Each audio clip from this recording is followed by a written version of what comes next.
Ang init mga lods, napaso ang dila ko. Ulam hapunan to mga lods. Good evening mga lods. Nilagang baka.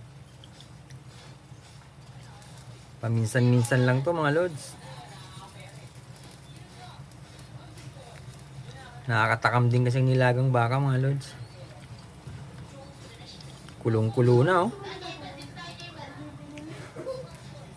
Nilagyan natin ng mais mga lods. Mais, patatas at saka itong Baguio pechay. Pinili natin yung medyo may buto. Talagang pang nilaga talaga yun mga lods, yung medyo may buto. Hindi purong laman. Hindi na natin ginamitan ng pressure cooker kasi medyo maganda pa yung karne ng baka, medyo malambot pa.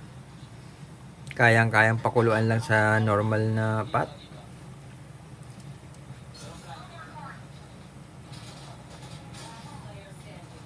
Timplado na yan mga lods. Meron na yung patis.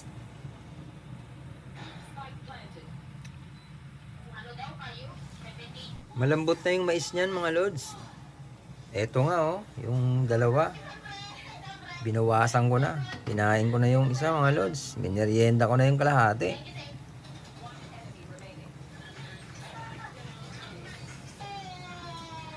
Bubuksan ko mga lods. Punong-puno ng sabaw. Kailangan marami ang sabaw mga lods. Kulong-kulo na siya.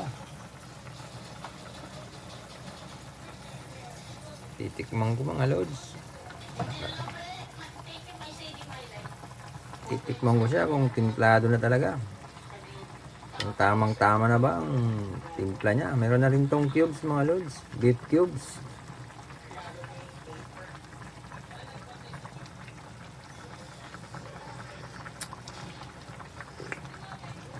Ang init mga lods, napaso ang dila ko.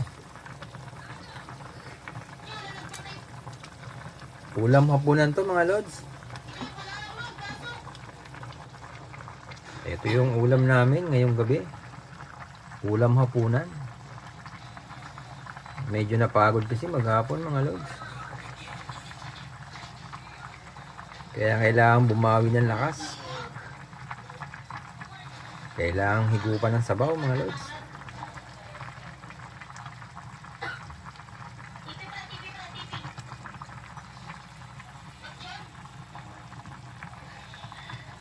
Titingnan ko nga yung karne mga lods.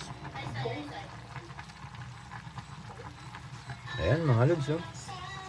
Lambot na yan. Malambot na rin yung potato mga lods. Ayan yung potato.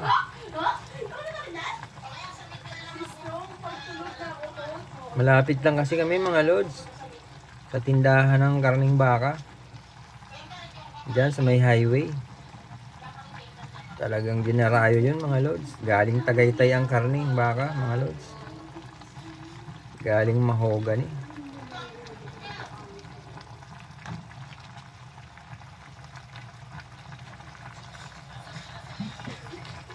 Malapit na mga lods. Kainan na to.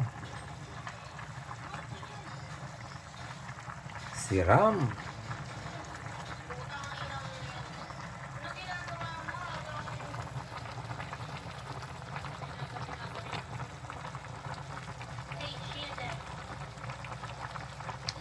Yan pala yung sausawan natin mga lods. Nakagawa na rin ako ng sausawan. Patis. Patis na may kalamansi mga lods. Maraming kalamansi yan.